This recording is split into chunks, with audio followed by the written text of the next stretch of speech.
අපි අද මේ වවුනියාවේ දකින්නේ සිහිනයක් කියලා තමයි මට හිතෙන්නේ. நாங்கள் இன்று இந்த வவுனியாவிலே காண்பது ஒரு கனவு என்றுதான் நாங்கள் நினைக்கின்றோம்.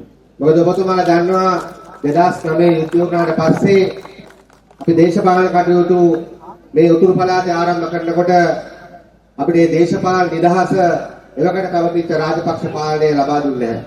ஆமாம், அன்றைய தினத்திலே 2009ஆம் ஆண்டு யுத்தம் நிறைவடைந்ததன் பின்பு நாங்கள் இந்த வடமாகாணத்திலே அரசியல் செய்வதற்காக வந்த நேரத்திலே அன்றைய மஹிந்த ராஜபக்ச அரசாங்கம் எங்களுக்கு அந்த அரசியல் செய்யும் சுதந்திரத்தை வழங்கப்படவில்லை. මෙතන ඉන්න වැඩි ප්‍රමාණයක් අපේ ආදරණීය දෙමළ සහෝදර සහෝදරියන් මැඩික් ෆාම් සෙට්ටිගුලම්මල මැඩික් ෆාම් කඳවුරු වල ඉතියේ අඩු ගන්න අපිට ආදාර ටිකක් අරගෙන යන්නවත් දුන්නේ නැහැ.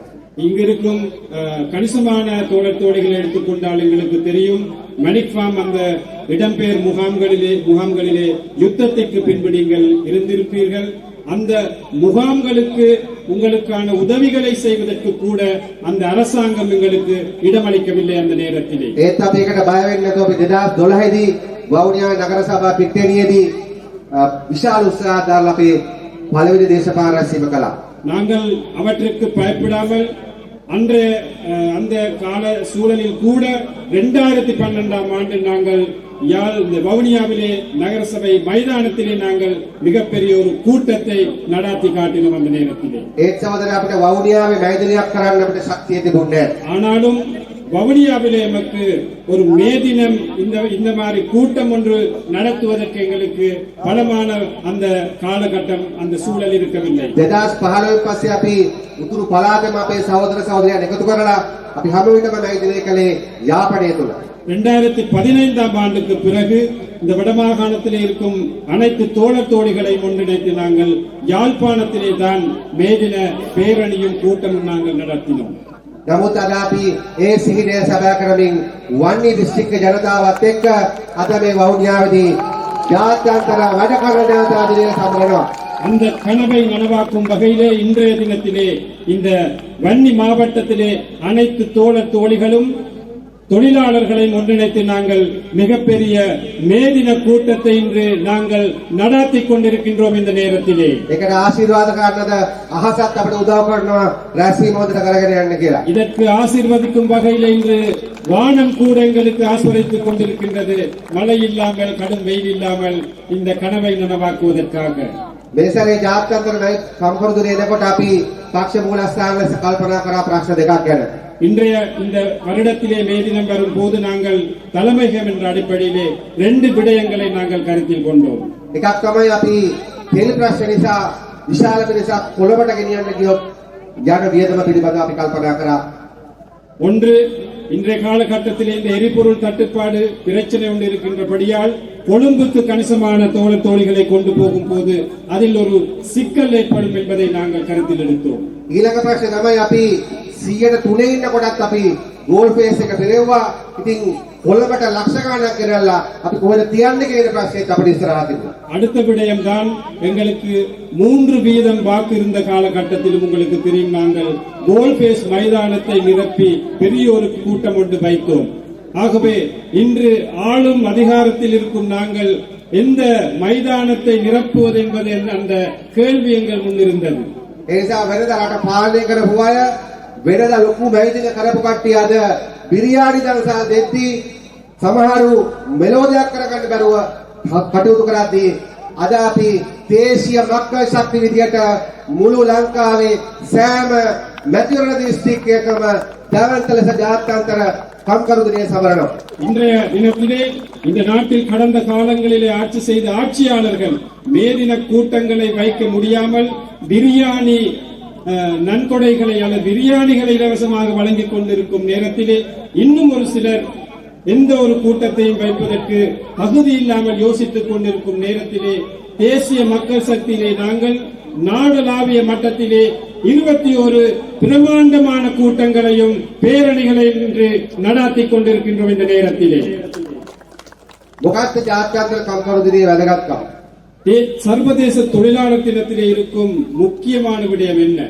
ඒක තමයි 1886 දී නැත්නම් කලින් ඉඳලා මිනිස්සු ඉපදලා ඉන්නේ වැඩ කරන්න විතරක් නෙමෙයි, ජීවත් වෙන්න, රස විඳින්න මේ ඔක්කොමත් එක්ක. ඒ නිසා පැය 8ක වැඩ දිනයක් වෙනුවෙන් අවුරුදු 20ක් 25ක් තිස්සේ ජීවිත පරිත්‍යාගයෙන් කරපු සටන් වල ප්‍රතිඵලයක් විදිහට තමයි 1986 ලෝක කම්කරු දිනය කියන දිනය ඇති වුණේ ඇමරිකාවේ චිකාගෝ කම්කරුවන්ගේ අරගලයත් එක්ක.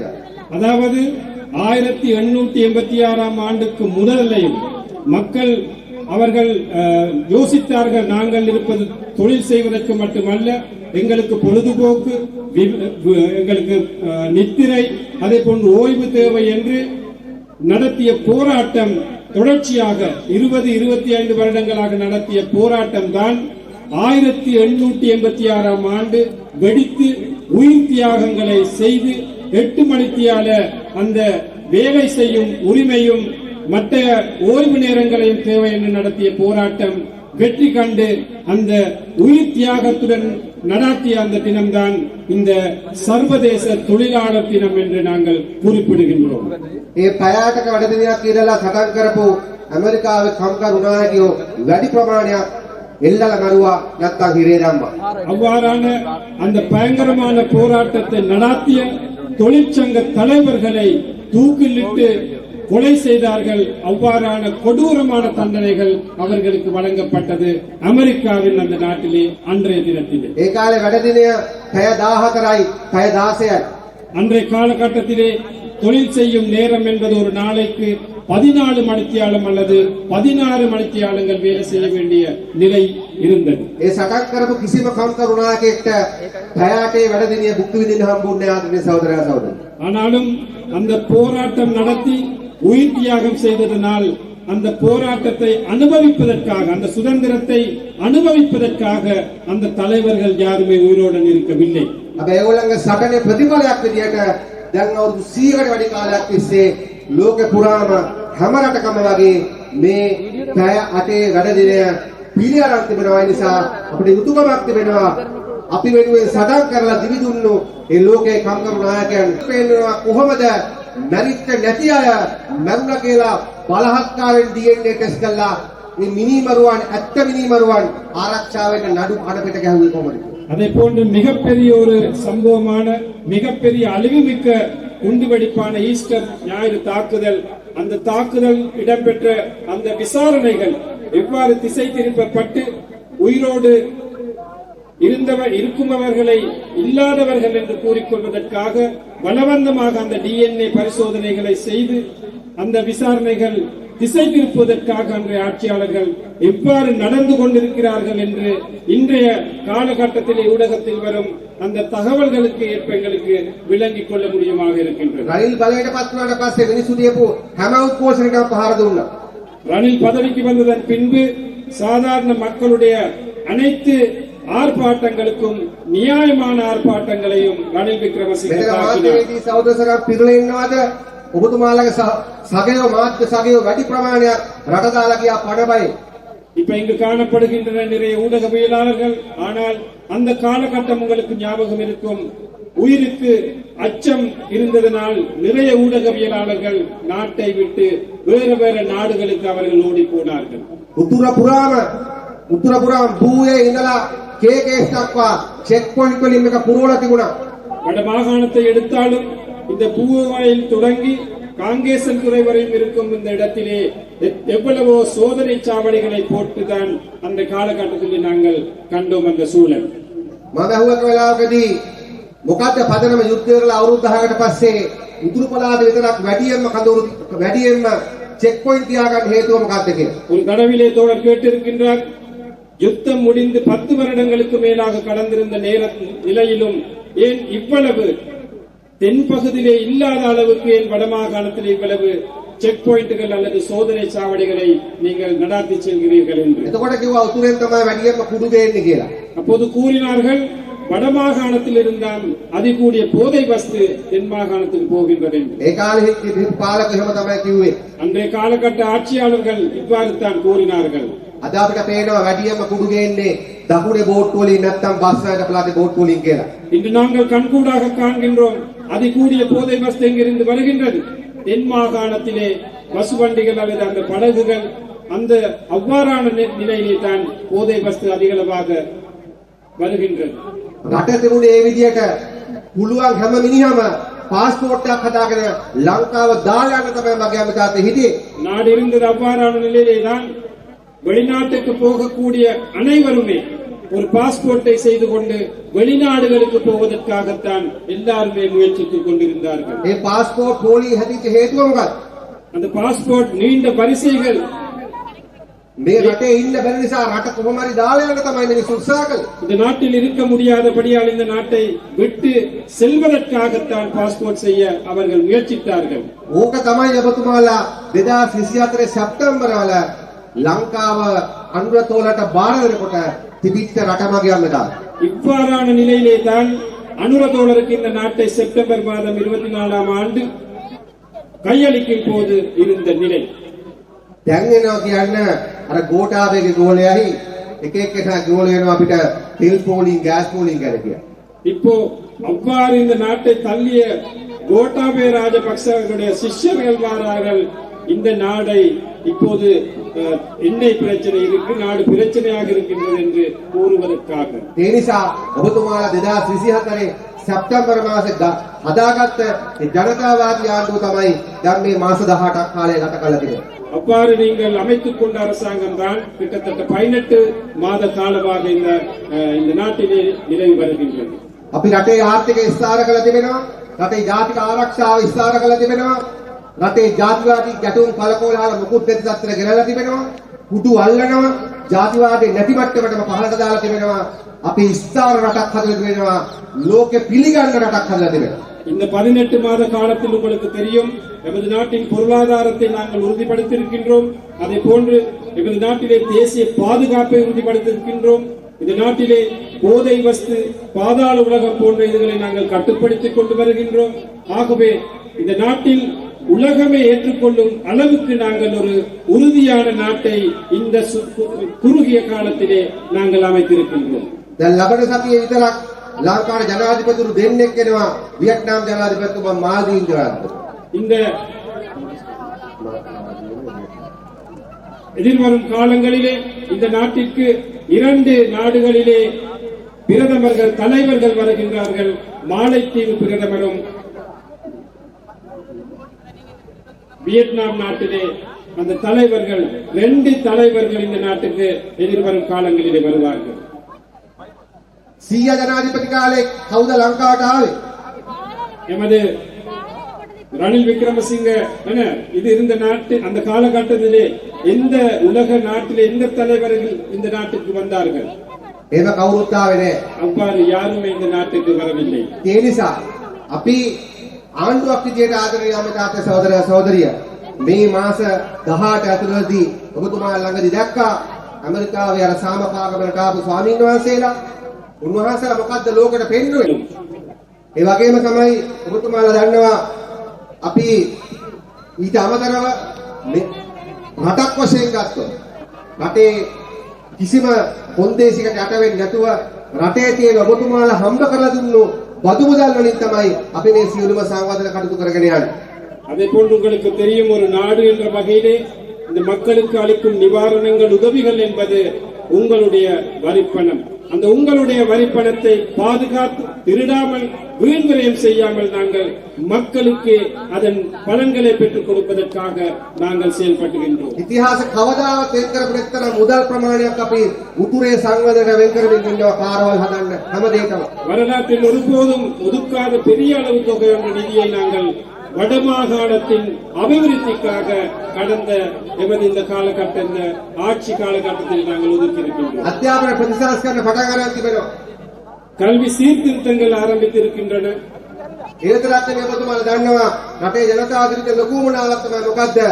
මේ රටේ මහා ජනධානිය මංකොල්ල කාපු මහා පරිමාණ දූෂිතයන්ට දඬුවම් දීම සහ මහා පරිමාණ මිනිමරුවන්ට දඬුවම් දීම. அதே போன்று இந்த நாட்டின் மக்களுடைய ஒரு எதிர்பார்ப்பாக இருந்தது கடந்த காலங்களிலே மக்கள் பணத்தை திருடிய, அதே போன்று கொலைகள் செய்த, மக்களை அச்சுறுத்திய அந்த நபர்களுக்கு எதிராக சட்ட ரீதியாக நடவடிக்கை எடுத்து தண்டனை வழங்க வேண்டும் என்பது. අපේ ඔබතුමාලාගෙන් අහන්න කැමති ආණ්ඩුව මහා පරිමාණ රාජපක්ෂලා, වීරවංශලා, වික්‍රමසිංහල වගේ ඒ ඇතුළු මහා පරිමාණ දූෂණ වලට සම්බන්ධ පුද්ගලයන්ට අදාළ කරන පරීක්ෂණ පිළිබඳව ඔබතුමාලා ඒක අනුමත කරනවද නැත්ද කියලා අපි දැනගන්න කැමතියි. அதே போன்று உங்களுக்கு தெரியும் இன்றைய காலகட்டத்திலே பெரிய அரசியல் தலைவர்களாக திகழ்ந்த ராஜபக்சாக்கள், ரணில் அல்லது வீரவன்ச போன்ற அரசியல் தலைவர்களுக்கு எதிராக நடாத்தும் அந்த விசாரணைகளை நீங்கள் அனுமதிக்கிறீர்களா இல்லையா என்று நாங்கள் கேட்கின்றோம். මොකද කියන්නේ ඔබතුමාලා? சொல்லுங்க. என்ன சொல்கிறீர்கள்? அனுமதிக்கிறீர்கள்? ඒ වගේම තමයි පාස්කු ප්‍රහාරය සම්බන්ධව කරන පරීක්ෂණ සම්බන්ධව ඔබතුමාලා මොකද කියන්නේ? அதே போன்று இந்த ஈஸ்டர் தாக்குதல் தொடர்பாக நடாத்தும் விசாரணைகள் தொடர்பாக நீங்கள் என்ன சொல்கிறீர்கள்? ඔබතුමාලාට එකඟයිද නැත්නම් අකමැතිද? நீங்கள் இணக்கமா இல்லையா? ඒ නිසා කවුරුවත් හිතුවේ නෑ රාජපක්ෂලා ගොඩනගපු කිරිදීලා හදපු සුරේෂ් සලේ වගේ பிரபல පුද්ගලෙක් අත්අඩංගුවට ගනී කියලා. யாருமே நினைக்கவில்லை ராஜபக்சாக்கள் பாலூட்டி வளர்த்த சுரேஷ் சலை போன்ற நபர்களை கைது செய்வார்கள் என்று யாருமே நினைக்கவில்லை. ඒගොල්ලෝ හිතුවේ හැමදාම නීතියට උඩින් කියලා. அவர்கள் நினைத்தது அவர்கள் எந்த நாளும் சட்டத்திற்கு மேலாக இருப்பவர்கள் என்று. කවුරුවත් හිතුවේ නෑ රනිල් වික්‍රමසිංහ උසාවි කෙනෙක් රිමාන්ඩ් කරලා කියලා. யாராவது நினைத்தார்களா ரணில் விக்ரமசிங்க அவர்களை நீதிமன்றத்திற்கு கொண்டு போவோம் என்று? ඒ නිසා අපි ඔබතුමාට කියන්න කැමතියි මේ ආණ්ඩුව ඔය කියන දේශපාලන දූෂිතයන්ටවත් දේශපාලන බලවතුන් කියන මොකෙක්ටවත් බය නැහැ. අපි ගරු කරන්නේ බය වෙන්නේ ඔබතුමාලා ඉස්සරහ විතරයි තීසනමන්නේ වෙන එක දේශපාලන කක්කලියට කිසිවක් කරන්නේ.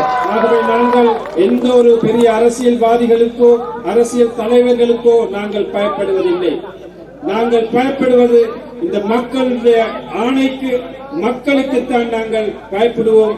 மக்களுக்காகவே நாங்கள் தொடர்ச்சியாக சேவைகளை செய்வோம். අන්නේ පරීක්ෂණ ටික හරියට කරන නිසා ජනතාවගේ පැත්තෙන් කෙරෙන්න ඕන වැඩ ටික ආණ්ඩුව කරන නිසා තමයි මගේ අමතාවට අද මේ විපක්ෂයේ 4 දෙනා 5 දෙනා 10 දෙනා 15 දෙනා ඇවිල්ලා බොරු සත්‍යයක් දාලා ඒක තමන්ගේ කුඩු නාලිකාවලින්ම තියාගෙන ඊට පස්සේ කියනවා මොකද්ද? ආණ්ඩුවට ගෙදර යන්න. அந்த விசாரணைகள் சரியாக நடப்பதால் தான் நீங்கள் அவதானிப்பீர்கள்.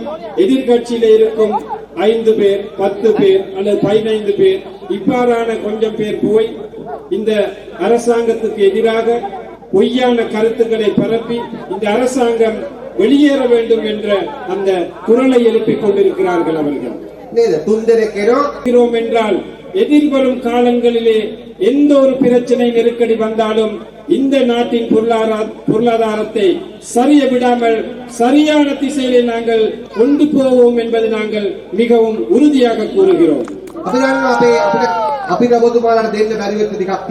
உங்களுக்கு அனைத்துமே வழங்க முடியாமல் போனது என்பது எங்களுக்கு தெரியும். අපි ආශ්වාසම දෙනවා ආශ්වාසම වැඩි කළාත් වෙනවා. අපි දන්නවා ලැබෙන්න ඕන කරන සමහරවල් ලැබෙන්නේ නැහැ. ලැබෙන්න ඕන නැති අර තාම ලැබෙනවා. அஸ்வசும போன்ற நலன்புரிய அந்த காசுகள் நாங்கள் வழங்குகிறோம். அந்த பணத்தை கூடுதலாகவும் வழங்குகிறோம். ஆனால் இன்னமும் கிடைக்காத பொருத்தமான கிடைக்காத நபர்களும் இருக்கிறார்கள் என்பது எங்களுக்கு தெரியும்.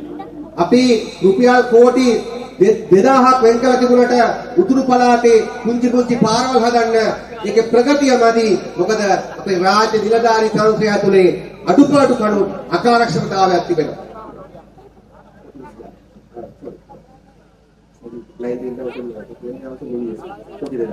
இருவர் 2000 கோடிகள் நாங்கள் வடமாகாணத்திற்கு கிராமிய பாதைகள் செய்வதற்காக ஒதுக்கி இருந்தாலும் அவை சரியான முறையில் அந்த பாதைகள் இன்னும் செய்து முடிப்பதற்காக எங்களுக்கு இன்னும் சிக்கலான நிலைகள் காணப்படுகின்றன. අපි දන්නවා ජනාධිපතිතුමා මුදල් අමාත්‍යාංශය අත දිගෑරලා විත්ව සහනාධාර දුන්නට ඒක ලැබිය යුතු හැම කෙනාටම තාම දී ගන්න බැරි වෙලා තිබෙනවා. சில நேரம் திட்வா புயலிலே அந்த அனர்த்தத்திலே பாதிக்கப்பட்ட மக்களுக்கு ஜனாதிபதி உள்ளிட்ட இந்த அரசாங்கம் நிதி ஒதுக்கீடுகள் செய்தாலும் இன்னமும் அந்த பாதிக்கப்பட்ட ஒரு சில மக்களுக்கு இன்னும் அது போய் சேரவில்லை என்பதும் எங்களுக்கு தெரியும். ඒ වගේ අභියෝග අපිට තිබෙනවා. அவ்வாறான சவால்கள் எங்கள் முன் இருக்கின்றன. ඒ නිසා අපි අවසාන වශයෙන් අමුතුමාලට කලයක් කියන්න කැමතියි. ஆகவே இறுதியாக ஒரு விடயத்தை கூற விரும்புகிறேன். අද මේ සුන්බුන් විපක්ෂයට මේ ඔබතුමාලා ගොඩනගපු දේශීය මක්කල් ශක්තිය ආණ්ඩුවට අල්ලපු තියන්නවත් මොකුත් කරන්න බෑ. ඒක අදාළ නැහැ. இன்று எந்த ஒரு சக்தியும் இல்லாத இந்த எதிர்க்கட்சியிலே கும்பல்களுக்கு இந்த தேசிய மக்கள் சக்தி மக்கள் அமைத்த தேசிய மக்கள் சக்திக்கு ஒரு கடுகளவேனும் பாதிப்பை செய்ய முடியாது என்பது எங்களுக்கு தெரியும். ඒ වගේම ඔබතුමාලා අවුරුදු 1000කට ලංකාව කරන්න බැරි දෙයක් කරා 2024 දී මොකද්ද? උතුරට மேலதிக செய்திகளுக்காக எமது யூடியூப் தளத்தை சப்ஸ்கிரைப் செய்யுங்கள்.